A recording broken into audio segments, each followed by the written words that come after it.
À tous. À la une de ce journal, c'est le mois de Ramadan le plus meurtrier depuis le début de la guerre contre le terrorisme. Plus de 20 morts enregistrés à la suite d'une série d'attentats suicides perpétrés ce mois de juin 2017 à Kolofata et à Mora, des villes martyrs où la recrudescence des attaques terroristes inquiète le haut commandement militaire.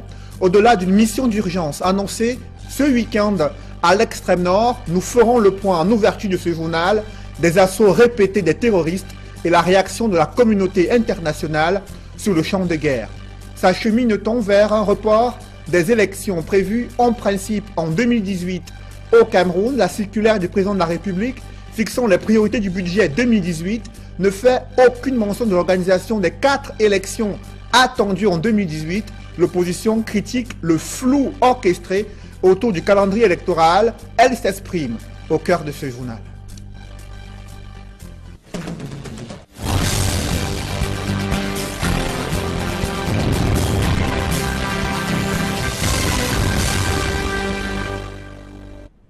Merci de suivre cette édition complète de l'information sur Equinox Télévision. En l'espace de quelques semaines, près de 20 morts sont enregistrés à Mora et Kolofata, tous des victimes des attentats suicides perpétrés dans ces villes du Mayo-Sava, région de l'extrême nord, malgré la mobilisation des forces sous-régionales et la présence des comités de vigilance. Ces populations souffrent le martyre, la terreur des bombes humaines semble prendre le dessus en plein mois de jeûne du Ramadan. C'est le constat que font nos reporters Amadou Daïrou et Eric Martial Ndiomo dans ce reportage. Pour cette seule semaine qui s'achève, l'on dénombre une quinzaine de personnes qui ont perdu la vie dans les attentats kamikazes. Kolofata a enregistré 3 attentats pour le compte de la semaine. Baragam, dans le Logonéchari, a vu le jeudi 22 juin 4 personnes mourir suite aux exactions de la secte terroriste Boko Haram. Ce vendredi, Kolofata et Mora ont été la cible d'un double attentat suicide avec à la clé 4 morts, dont 2 dans chacune des localités. Le ministre de la Défense, Joseph Betty, a sûrement effectué ce week-end une descente à Kolofata et à Mora pour apprécier l'ampleur de la résurgence des attaques terroristes. Depuis le début du mois de jeûne de Ramadan, ce sont près de 26 personnes qui ont perdu la vie dans les attaques des kamikazes. Une situation qui démontre à souhait que la secte islamiste, loin d'être neutralisée, tient à faire le maximum de victimes et de dégâts durant cette période de jeûne du Ramadan. Une période bien choisie pour faire le maximum de victimes. Mosquées, marchés et lieux populeux étant les cibles privilégiées.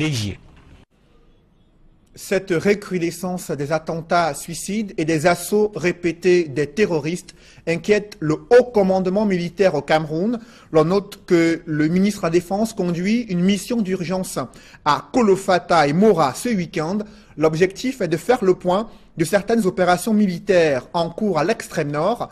Joseph Betty Assomo compte également transmettre les félicitations du chef de l'État aux troupes engagées sur le front de guerre contre le terrorisme. Son agenda prévoit également, selon un communiqué, une visite aux blessés de guerre et la présentation des condoléances du couple présidentiel aux populations et membres de comités de vigilance à l'extrême nord du Cameroun.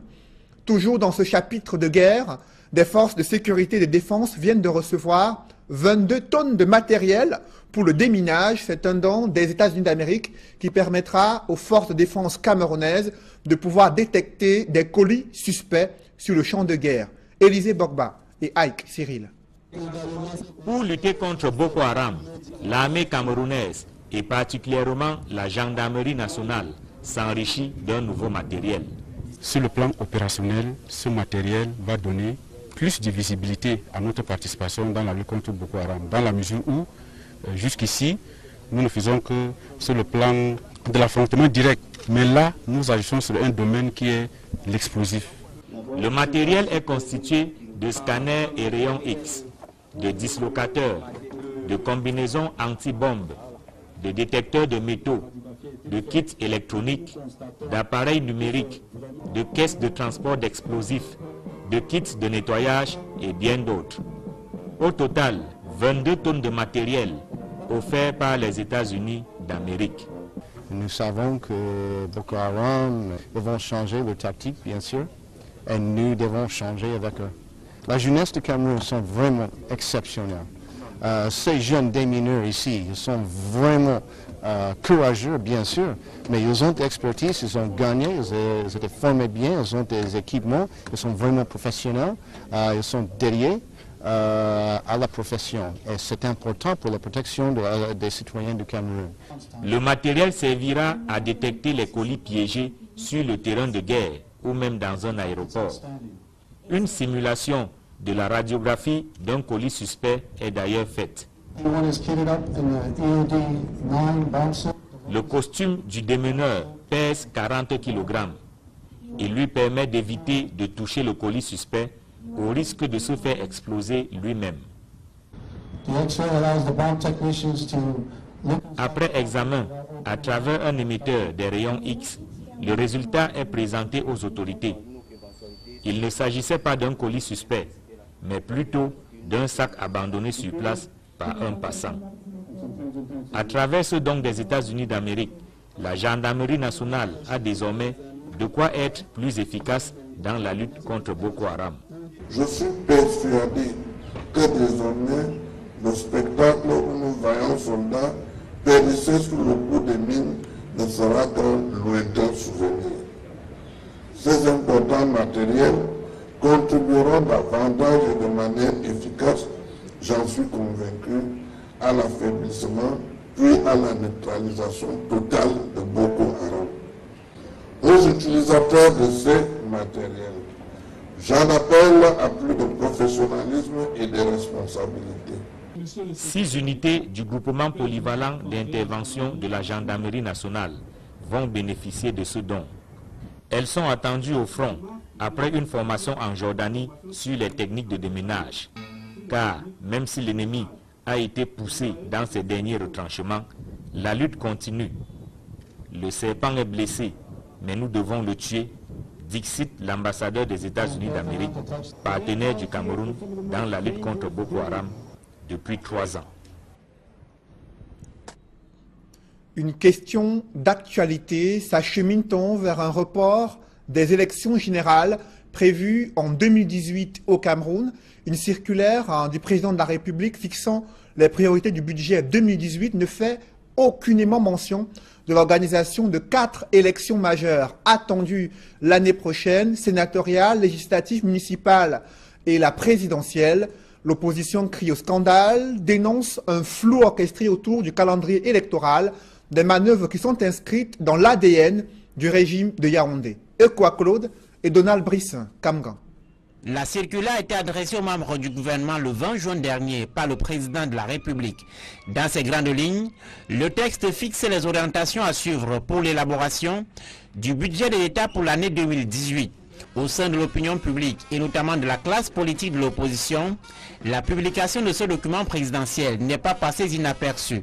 C'est qu'aucune ligne de ce texte qui renseigne sur les priorités du gouvernement en termes d'affectation du budget pour l'année prochaine n'évoque le financement des 4 élections prévues en principe en 2018. Pour l'opposition, l'exécutif est simplement resté logique dans sa gestion fantaisiste et floue du calendrier électoral. Le président de la République peut envisager en janvier, en février, en mars, une loi de finances rectificative dans laquelle il introduira des dispositions budgétaires spéciales ou spécialement consacrées aux élections. Donc ce genre de détails dans la gouvernance du président de la République ne doivent pas nous intéresser. Les sénatoriales, les municipales, les législatives et surtout la présidentielle sont prévues au Cameroun entre avril et octobre 2018. Le silence sur les pistes de financement de ces scrutins laisse-t-il voir un report éventuel du scrutin, comme certains l'analysent, incompréhensible pour l'opposition? Les sources de financement du processus électoral de 2018 ne manquent pas. Elles ne sont pas taries, il y aura de l'argent. Ce qui peut manquer, c'est la volonté politique. Mais le président est dans une situation telle que logiquement, ne pas tenir les élections en 2018 le salirait plus que tout autre acte de mauvaise gouvernance qu'il a déjà eu à poser. Élections en 2018 ou plus tard, le plus important, pense-t-on, au sein de l'opposition, est de s'organiser autour d'une fédération des énergies pour conquérir l'alternance. qu'aucun de ces partis ne peut gagner seul. Nous n'avons que la mise en commun de nos moyens en termes de ressources humaines, en termes de ressources financières, en termes de programme minimum de gouvernance pour la période de transition que représente le prochain mandat 2018-2023 pour aller ensemble aux élections et envisager de vaincre le régime. La politique budgétaire de l'État pour l'année 2018 est pour l'essentiel structurée autour du document de stratégie pour la croissance et l'emploi, avec une insistance sur le parachèvement des grands projets, le plan triennal spécial jeunes et le plan d'urgence pour la croissance. Parmi les priorités gouvernementales en 2018 figure en bonne place la construction de la deuxième phase du port autonome de Kribi et en l'état, cette plateforme portuaire a accueilli son tout premier bateau commercial, un navire venu charger près de 27 000 tonnes d'EVA. Des précisions avec Joseph Abena-Bena. Voici le tout premier navire commercial qui accoste ici au port autonome de Kribi. C'est une mastodonte de 189 mètres de long et 32 mètres d'envergure. Ce navire MV Medi Lisbonne, battant pavillon singapourien, est affrété ici par la société Biocam pour l'expédition d'une cargaison de 27 500 tonnes de copeaux d'EVA. Nous savons que c'est le port de Kribi qui nous a donné l'opportunité de lancer notre activité déjà dans cette zone. Initialement, nous voulions la lancer ailleurs. C'est avec l'avènement du port de Kribi que nous avons choisi de venir nous implanter dans la région de l'océan. Et notre programme prévoit en fait que par année, nous exportions à peu près 6 navires comme celui qui va accoster, c'est-à-dire 6 navires entre 25 000 et 27 500 tonnes. Cette opération représente la toute première activité ordinaire soumise à facturation commerciale à laquelle le port autonome de Kribi se livrera désormais. J'aime autant vous dire qu'il n'y aura pas d'autre démarrage en réalité. C'est-à-dire qu'aujourd'hui, c'est démontré que le port autonome de Kribi a la capacité de manutention des navires, la réglementation, d'autres rives va le faire. Donc le fait qu'on signe des contrats de concession, c'est beaucoup plus pour rechercher, c'est une option qui contribue, qui consiste à rechercher plus d'efficacité. Ce lancement des activités portuaires à Kribi constitue une véritable source d'espoir pour les populations. Pour nos populations, nous disons c'est une marque d'espoir. Parce qu'on sait que quand les bateaux arrivent, chacun à son niveau, les restaurateurs, les transporteurs, tous les petits métiers pourront sortir du sol et chacun couvrira le compte. Donc on peut dire à nos populations d'être assez patients. Les opérations ont commencé et nous souhaitons que ça aille pour le mieux. Au regard de l'intense activité qui s'annonce ici, il y a urgence de créer davantage de plateformes et de magasins pour accueillir les multiples marchandises en escale ici à Kribi. Au regard de la crise économique qui secoue le Cameroun et les premières mesures d'austérité budgétaire, les dirigeants de l'Agence des normes et de la qualité ont été inscrits à l'école de la gestion publique. Il s'agit, parmi les leçons dispensées à la direction générale de l'ANOR, figure la bonne gouvernance et l'exemple de Roger Mila a été présenté lors de l'examen des comptes administratifs de l'ANOR pour l'année 2016. Joël Essenge et Marcelin Gansop. L'ambassadeur itinérant Roger Mila n'est pas membre du conseil d'administration de l'ANOR et pourtant sa présence a été fort remarquée. C'est que le président du conseil d'administration a tenu à présenter l'ancien buteur des Lions indomptables du Cameroun comme une norme de référence. La mise en place d'une politique de normalisation efficace et viable doit s'inspirer des modèles qui se sont illustrés dans leurs domaines respectifs. C'est dans cette logique que nous sommes heureux d'avoir comme invité spécial son Excellence l'ambassadeur itinérant Albert Roger Mila. C'est une norme de référence qui devrait nous servir d'exemple dans l'exécution de nos différents chantiers. Une présence en qualité d'invité spécial qui permet au PCA d'indiquer la voie à suivre, à savoir que les ressources doivent être gérées avec rigueur, probité, efficacité et efficience. Beaucoup plus de célérité dans la gestion et d'être très ambitieux. Parce qu'aujourd'hui, la normalisation doit être connue de tous. Nous devons être plus ambitieux en allant vers les Camerounais, vers les consommateurs pour les rassurer. Parce que, comme vous savez, l'Agence des normes et de la qualité est une institution beaucoup plus transversale. Aujourd'hui, vous avez beaucoup de chantiers au Cameroun. Nous aimerions avoir donc l'estampille de la norme sur tous les documents, sur tous les chantiers qui sont en cours et être vraiment un vrai partenaire du gouvernement camerounais. Les comptes de l'exercice 2016 ont été approuvés, non sans quelques suggestions pour l'amélioration de la gouvernance au sein de l'Agence des normes et de la qualité, surtout dans un contexte de recadrage budgétaire inhérent à la suppression de la subvention de l'État.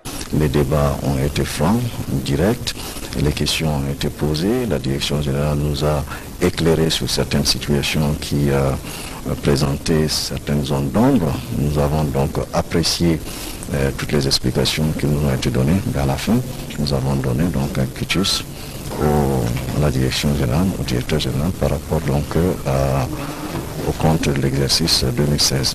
La création d'un comité d'audit participe de la nécessité du contrôle de la gestion afin d'endiguer les fautes managériales régulièrement portées à la charge des directeurs généraux.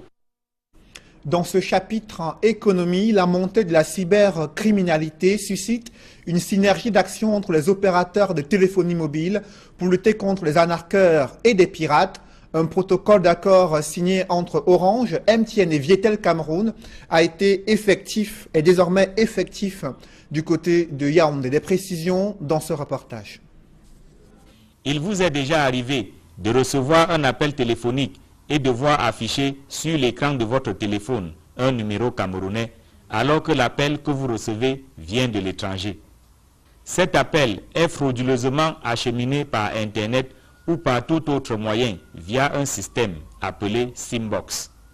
Il s'agit d'un détournement d'appels international entrant, des malfaiteurs qui se mettent entre les opérateurs et leurs partenaires extérieurs pour capturer les appels et envoyer ces appels-là à travers des numéros locaux. Donc il s'agit plutôt d'actes criminels. Le Simbox consiste donc à faire transiter un appel international via un réseau local avant d'atteindre le destinataire final. C'est un acte criminel qui cause d'énormes pertes aux opérateurs de téléphonie mobile. On parle de plusieurs milliards de francs CFA par an que nous perdons à cause de ce phénomène de Simbox. Nous sommes parvenus à nous mettre d'accord sur un cadre de travail, un cadre qui nous permettrait dorénavant de travailler ensemble en ce qui concerne les SIM détectés des autres opérateurs. Cela va permettre sans doute de diminuer de façon assez conséquente les détections de Simbox parce que nous serons plus efficaces. Aux côtés d'Orange Cameroun, d'autres sociétés de téléphonie, MTN, Vietel et Camtel, ont conclu un protocole d'accord avec l'Agence de régulation des télécommunications pour barrer la voie aux trafiquants d'appels téléphoniques. On a des outils aujourd'hui qui sont des outils très performants qui nous permettent à la minute près de détecter les Simbox. Après, charge aux différents opérateurs de mettre des mécanismes en place pour pouvoir suspendre les numéros. Aujourd'hui, avec ce protocole, au-delà des suspensions qu'on fait sur les SIM qui appartiennent à nos réseaux propres, les SIM qui appartiennent également aux opérateurs partenaires pourront être suspendus dans un cadre qui est convenu par tous. Le protocole signé à Yaoundé engage les différents opérateurs à mettre en place un dispositif technique de lutte contre le phénomène de Simbox. Le dispositif en question devrait permettre de détecter et d'identifier en temps réel les numéros Simbox avant de procéder à leur suspension. À la fin du probatoire session 2017, une question taraude l'esprit des Camerounais. À quoi sert encore cet examen dans le système éducatif au Cameroun, instauré depuis des décennies pour relever le niveau des élèves avant le baccalauréat? Il a plus créé des frustrations qu'améliorer les performances des différents candidats. D'aucuns estiment qu'il est bien désuet de conserver cet examen dans le système éducatif. Je vous propose de suivre l'analyse de Guy Zogo à cet effet. Revoici le probatoire en 2017. Cela fait pourtant des lustres qu'on l'enterre, l'annonce désuet, voire inutile. Et pourtant le probatoire est toujours là, insubmersible parmi nos examens officiels. Cette année, 230 721 candidats y prennent part sur l'étendue du territoire national. C'est donc que cet examen fait toujours courir. Au vrai, c'est qu'il est surtout obligatoire. La preuve d'une certaine manière d'un tamis irrémédiable introduit pour empêcher, disait-on, les cancres d'aller se pavaner en terminale, sans niveau, avec au bout la certitude de l'échec au baccalauréat. Mais au fond, le probatoire n'a-t-il pas fait plus de mal que le bien qu'il voulait instaurer dans nos examens officiels? Combien de personnes ont-elles vu leur parcours scolaire s'achever au Cameroun du fait du barrage du probatoire, celles-ci étant finalement réduites à s'en aller voir ailleurs, notamment chez les voisins Tchad, RCA, Gabon, où cet examen n'existe pas. Il faut bien se rendre à l'évidence que le probatoire au Cameroun est la survivance d'une époque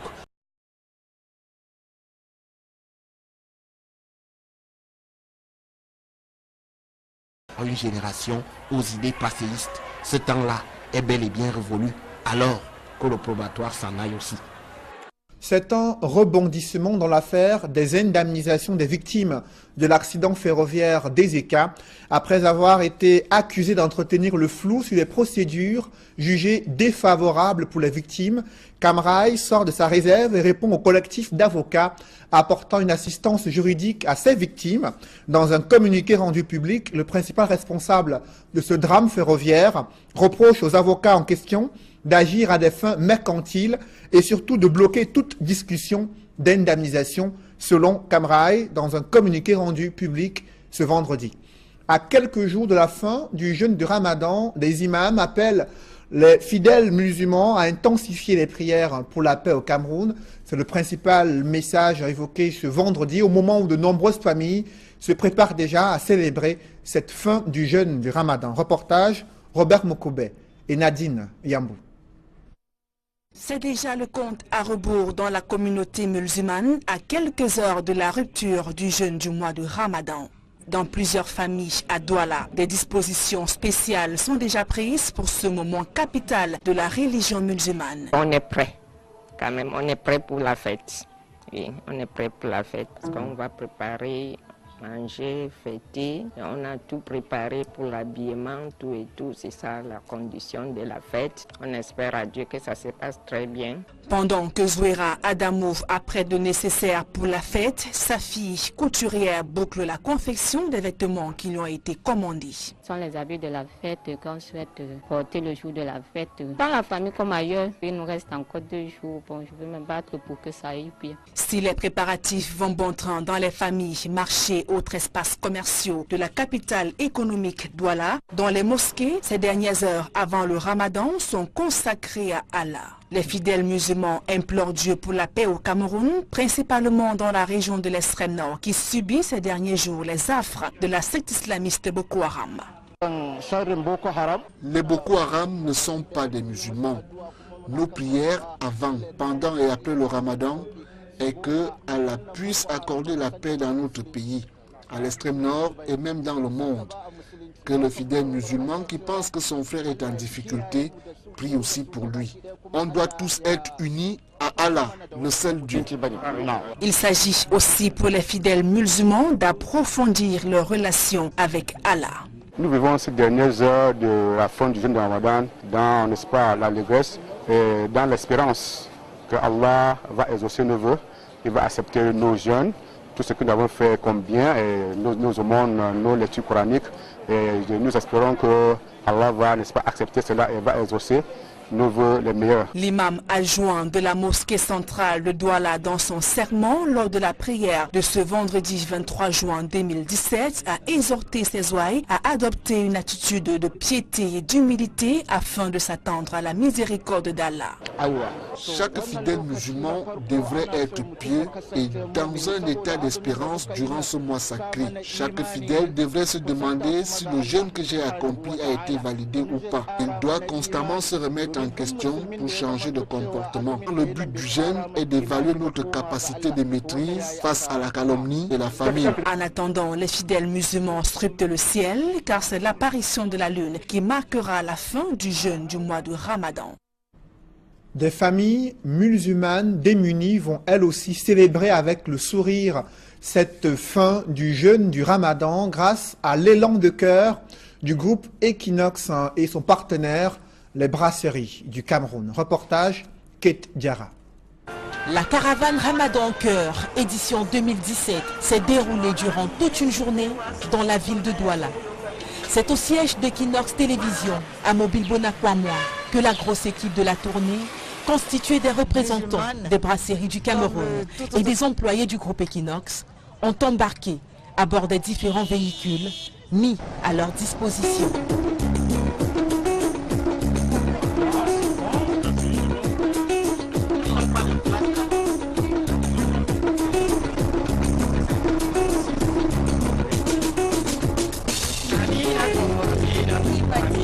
C'est parti pour Ramadan en Cœur, deuxième édition.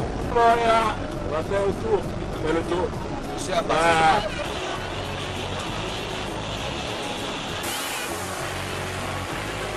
Premier arrêt, mosquée centrale de Newton Aéroport. Ici, on compte pas moins de 800 fidèles, nous apprend l'imam. Nous arrivons juste avant la prière et l'accueil qui nous est réservé est des plus chaleureux.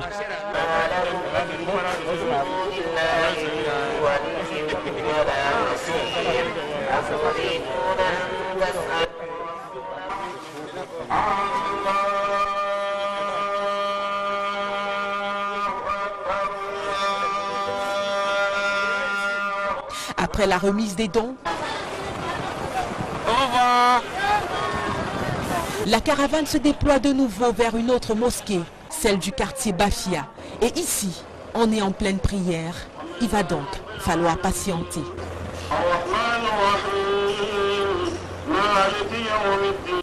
La remise se fait et l'équipe embarque cette fois pour la mosquée Aqsa, où les dons suscitent le même engouement. Nous sommes très frères, nous implorons Dieu qui vous guide dans le droit chemin et qui vous récompense avec le plus meilleur récompense. Et nous disons merci 100 fois pour votre compréhension et votre fidélité. Au quartier Makia Noubel, c'est la mosquée sénégalaise qui sera visitée. Elle a ceci de particulier que c'est l'une des rares mosquées de la ville à accueillir les fidèles musulmans étrangers. Ici, l'Afrique est réunie autour du seul et même Dieu, Allah. Nous remercions donc Allah et nous remercions tous ceux qui ont eu de bonnes intentions pour faire ces œuvres méritoires. Les mosquées de Douala 5e seront également visitées au cours de la caravane Ramadan en Cœur. L'équipe se rendra notamment à la mosquée de Makepet Cité, puis à la mosquée de Bonamoussadi où l'opération va se clôturer. Au terme de la journée, la satisfaction est perceptible chez le représentant des brasseries du Cameroun qui ne manque pas de l'exprimer.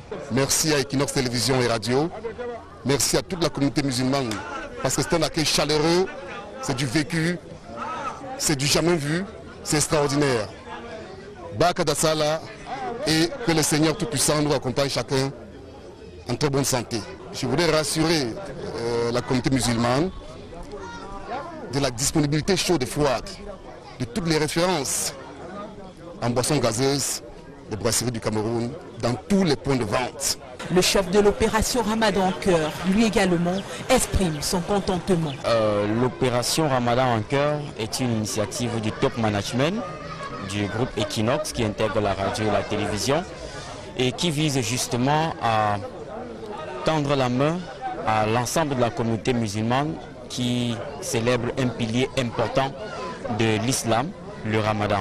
Ce sera donc au total 6 mosquées qui seront visitées tout au long de cette caravane avec des dons de toute nature susceptibles d'aider les nécessiteux.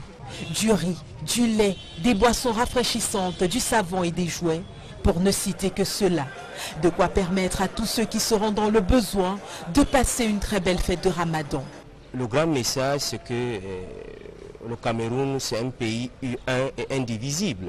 Les musulmans et les non-musulmans se fédèrent comme un seul homme pour manifester en quelque sorte, n'est-ce pas, la fin du Ramadan, afin que nous puissions vivre cet instant dans la cohésion et dans l'esprit et l'harmonie. Au terme de l'opération, la grande équipe de la caravane Ramadan en Cœur s'est séparée des fidèles musulmans en leur promettant de revenir, Inch'Allah, l'année prochaine.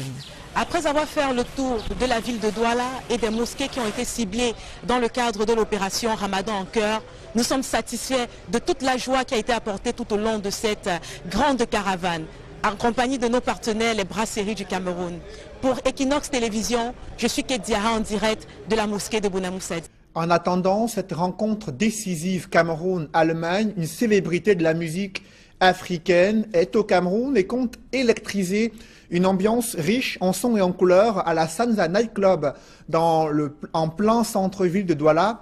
Il s'agit de l'Ivoirien Serge Beno qui est au Cameroun et qui attend tous les Camerounais à la Sanza Night Club pour faire la fête durant toute la nuit. Nos reporters ont pu le rencontrer. Il est bel et bien au pays. Reportage. L'artiste ivoirien Serge Beno est en spectacle géant ce soir à la Sanza Night Club de Douala. Accueilli en grande pompe ce matin à l'aéroport international par ses fans, l'arrangeur Sexy Nini revient de Yaoundé où il a livré une soirée époustouflante pour le bonheur des mélomanes. Pour ceux qui étaient à Yaoundé, ils ont vu un peu ce qui s'est passé. Dieu merci, on a joué, c'était plein à craquer. Le show était vraiment... laisse tomber, tu vois. Guy Serge Beno Niolo, de son vrai nom, est considéré par beaucoup comme arrangeur musical, chanteur d'afropop en Afrique et respecté dans le milieu du coupé-décalé. Âgé seulement de 29 ans, l'artiste ivoirien décide de lancer sa carrière musicale en tant que chanteur en 2009. Ce soir, l'auteur du titre à succès Kababeleke, accompagné de ses danseuses de charme Zota et Fallon, vont mettre le feu à la Sanza Night Club dès 22 h. J'ai des mains pour m'imposer. Mon coupé décalé est confirmé, oh, ce n'est pas ma faute, c'est Dieu qui m'a donné. Partout en Afrique, on danse mon coupé décalé, oh, Beno. Rendez-vous ce soir à la Sanza Douala. On est là pour péter le show. Ne manquez surtout pas ces chorégraphies des danseuses de Serge Beno ce soir à la Sanza Night Club à Douala. Mesdames, messieurs, c'est la fin de ce journal. Merci d'avoir suivi. Restez sur Equinox pour suivre le grand rendez-vous de l'économie qui, ce soir, revient sur les difficultés que le Cameroun rencontre pour mettre sur pied des politiques économiques qui permettent d'accélérer la croissance économique, notamment avec cet endettement qui est intervenu et qui est évalué à plus de 1700 milliards de francs CFA pour la seule année 2017. Pourquoi le compteur de la dette explose au Cameroun? Quelles en sont les orientations économiques? On en parle dans Tendance économique avec le docteur Pierre Alaka, invité de Tendance économique juste après ce journal. Merci de rester sur Equinox Télévision.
Equinox Télévision, au-delà de l'image, nous rendons compte.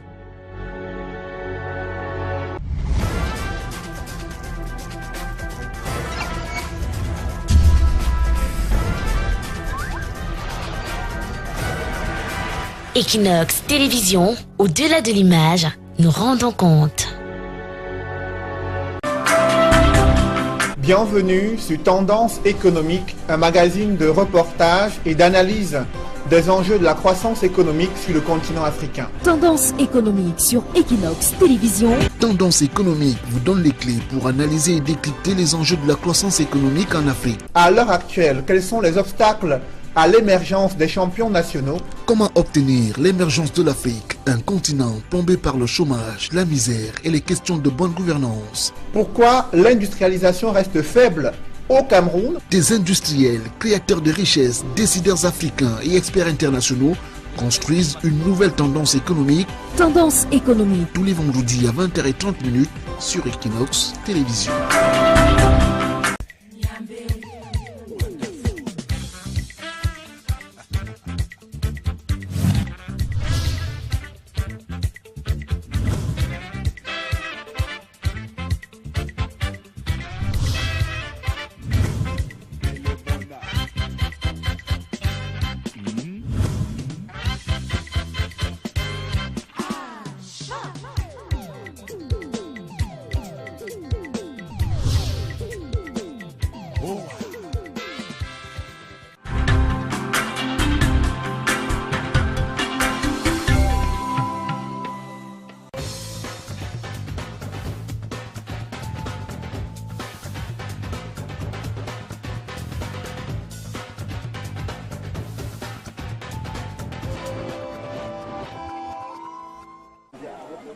Nous sommes à Tchaplumé, à 70 km de Lomé, la capitale, l'une des localités les plus enclavées du Togo. Dr Michel Kodom est l'un des rares médecins qui viennent ausculter régulièrement et gratuitement les populations. Il est surnommé le médecin des pauvres. Nous essayons de déparasiter systématiquement tous ces élèves pour qu'ils puissent se débarrasser non seulement de ces parasites, mais qu'ils aient la bonne santé pour entamer la nouvelle rentrée scolaire. Michel Kodom dirige l'ONG M-Afrique qu'il a créée il y a 10 ans. Son but, des soins médicaux pour tous malgré les difficultés du terrain. Mais si nous ne voulons pas forcer, nous n'allons pas les atteindre. C'est vraiment la première difficulté. Vous avez vu combien de temps nous avons mis pour venir dans ce village. Mais après, c'est la mobilisation des ressources.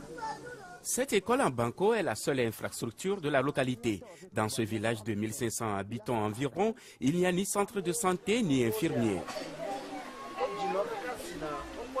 Aujourd'hui à Tchaplumé, le directeur préfectoral de la santé est venu assister à l'opération. À défaut d'une subvention prochaine, sénatoriale, législative, municipale et la présidentielle, l'opposition crie au scandale, dénonce un flou orchestré autour du calendrier électoral, des manœuvres qui sont inscrites dans l'ADN du régime de Yaoundé. Ekwa Claude et Donald Brissin, Kamgan. La circulaire a été adressée aux membres du gouvernement le 20 juin dernier par le président de la République. Dans ces grandes lignes, le texte fixe les orientations à suivre pour l'élaboration du budget de l'État pour l'année 2018. Au sein de l'opinion publique et notamment de la classe politique de l'opposition, la publication de ce document présidentiel n'est pas passée inaperçue. C'est qu'aucune ligne de ce texte qui renseigne sur les priorités du gouvernement en termes d'affectation du budget pour l'année prochaine n'évoque le financement des 4 élections prévues en principe en 2018. Pour l'opposition, l'exécutif est simplement resté logique dans sa gestion fantaisiste et floue du calendrier électoral. Le président de la République peut envisager en janvier, en février, en mars, une loi de finances rectificative dans laquelle il introduira des dispositions budgétaires spéciales ou spécialement consacrées aux élections. Donc ce genre de détails dans la gouvernance du président de la République ne doivent pas nous intéresser. Les sénatoriales, les municipales, les législatives et surtout la présidentielle sont prévues au Cameroun entre avril et octobre 2018.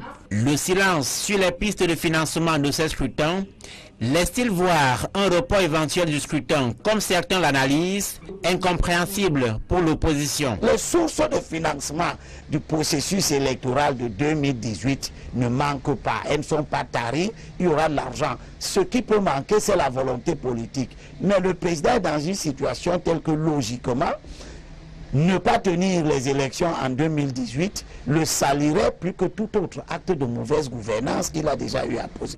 Élections en 2018 ou plus tard, le plus important, pense-t-on, au sein de l'opposition, est de s'organiser autour d'une fédération des énergies pour conquérir l'alternance. Qu'aucun de ces partis ne peut gagner seul.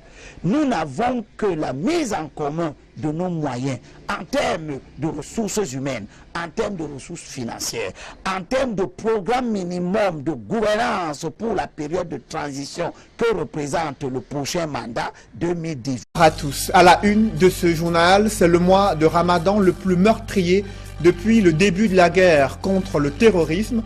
Plus de 20 morts enregistrés à la suite d'une série d'attentats suicides perpétrés ce mois de juin 2017 à Kolofata et à Mora, des villes martyrs où la recrudescence des attaques terroristes inquiète le haut commandement militaire. Au-delà d'une mission d'urgence annoncée ce week-end à l'extrême nord, nous ferons le point en ouverture de ce journal des assauts répétés des terroristes et la réaction de la communauté internationale sur le champ de guerre. S'achemine-t-on vers un report des élections prévues en principe en 2018 au Cameroun? La circulaire du président de la République fixant les priorités du budget 2018 ne fait aucune mention de l'organisation des 4 élections attendues en 2018. L'opposition critique le flou orchestré autour du calendrier électoral. Elle s'exprime au cœur de ce journal.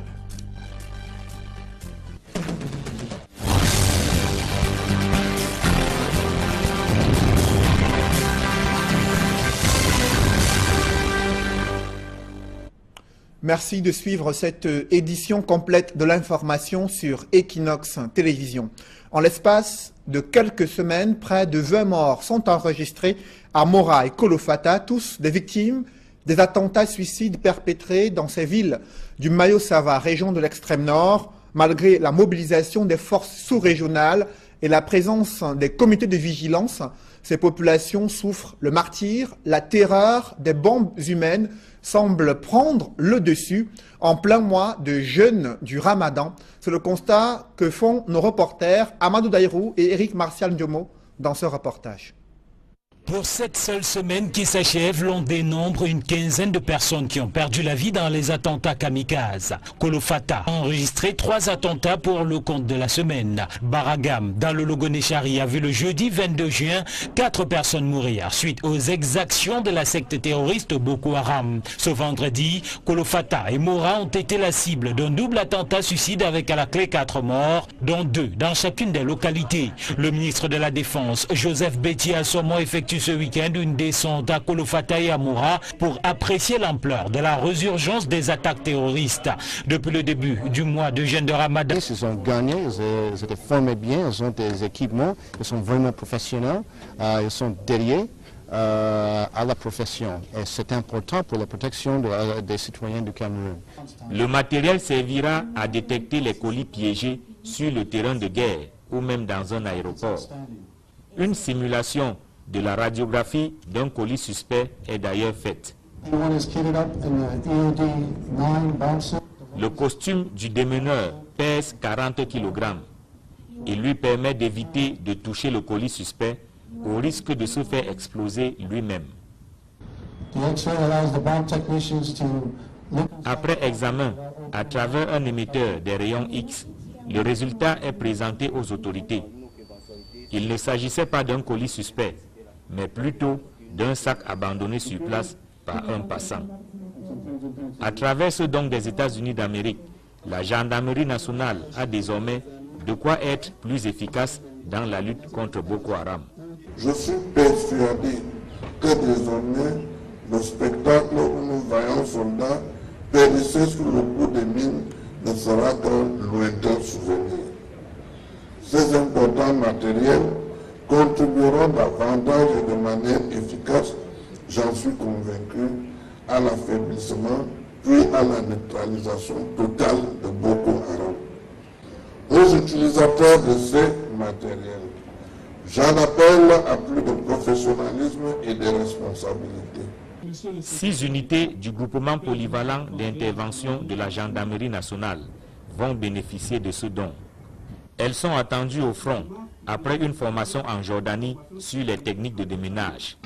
Car même si l'ennemi a été poussé dans ses derniers retranchements, la lutte continue. Le serpent est blessé, mais nous devons le tuer, dixit l'ambassadeur des États-Unis d'Amérique, partenaire du Cameroun dans la lutte contre Boko Haram depuis 3 ans.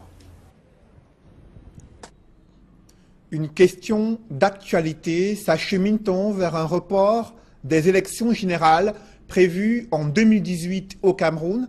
Une circulaire du président de la République fixant les priorités du budget 2018 ne fait aucunement mention de l'organisation de 4 élections majeures attendues l'année prochaine. Ce sont près de 26 personnes qui ont perdu la vie dans les attaques des kamikazes. Une situation qui démontre à souhait que la secte islamiste, loin d'être neutralisée, tient à faire le maximum de victimes et de dégâts durant cette période de jeûne du Ramadan. Une période bien choisie pour faire le maximum de victimes. Mosquées, marchés et lieux populeux étant les cibles privilégiées. Cette recrudescence des attentats suicides et des assauts répétés des terroristes inquiète le haut commandement militaire au Cameroun. L'on note que le ministre de la Défense conduit une mission d'urgence à Kolofata et Mora ce week-end. L'objectif est de faire le point de certaines opérations militaires en cours à l'extrême nord. Joseph Betty Assomo compte également transmettre les félicitations du chef de l'État aux troupes engagées sur le front de guerre contre le terrorisme. Son agenda prévoit également, selon un communiqué, une visite aux blessés de guerre et la présentation des condoléances du couple présidentiel aux populations et membres de comités de vigilance à l'extrême nord du Cameroun. Toujours dans ce chapitre de guerre, des forces de sécurité et de défense viennent de recevoir 22 tonnes de matériel pour le déminage. C'est un don des États-Unis d'Amérique qui permettra aux forces de défense camerounaises de pouvoir détecter des colis suspects sur le champ de guerre. Élisée Bogba et Ike Cyril. Pour lutter contre Boko Haram, l'armée camerounaise et particulièrement la gendarmerie nationale s'enrichit d'un nouveau matériel. Sur le plan opérationnel, ce matériel va donner plus de visibilité à notre participation dans la lutte contre Boko Haram, dans la mesure où, jusqu'ici, nous ne faisons que sur le plan de l'affrontement direct. Mais là, nous agissons sur un domaine qui est l'explosif. Le matériel est constitué de scanners et rayons X, de dislocateurs, de combinaisons anti-bombes, de détecteurs de métaux, de kits électroniques, d'appareils numériques, de caisses de transport d'explosifs, de kits de nettoyage et bien d'autres. Au total, 22 tonnes de matériel offert par les États-Unis d'Amérique. Nous savons que Boko Haram vont changer de tactique, bien sûr, et nous devons changer avec eux. La jeunesse du Cameroun sont vraiment exceptionnels. Ces jeunes démineurs ici, ils sont vraiment courageux, bien sûr, mais ils ont l'expertise. 2023 pour aller ensemble aux élections et envisager de vaincre le régime. La politique budgétaire de l'État pour l'année 2018 est pour l'essentiel structurée autour du document de stratégie pour la croissance et l'emploi, avec une insistance sur le parachèvement des grands projets, le plan triennal spécial jeunes et le plan d'urgence pour la croissance. Parmi les priorités gouvernementales en 2018 figure en bonne place la construction de la deuxième phase du port autonome de Kribi et en l'état, cette plateforme portuaire a accueilli son tout premier bateau commercial, un navire venu charger près de 27 000 tonnes d'EVA. Des précisions avec Joseph Abena-Bena. Voici le tout premier navire commercial qui accoste ici au port autonome de Kribi. C'est une mastodonte de 189 mètres de long et 32 mètres d'envergure. Ce navire MV Medi Lisbonne, battant pavillon singapourien, est affrété ici par la société Biocam pour l'expédition d'une cargaison de 27 500 tonnes de copeaux d'EVA. Nous savons que c'est le port de Kribi qui nous a donné l'opportunité de lancer notre activité déjà dans cette zone. Initialement, nous voulons la lancer ailleurs. C'est avec l'avènement du port de Kribi que nous avons choisi de venir nous implanter dans la région de l'océan.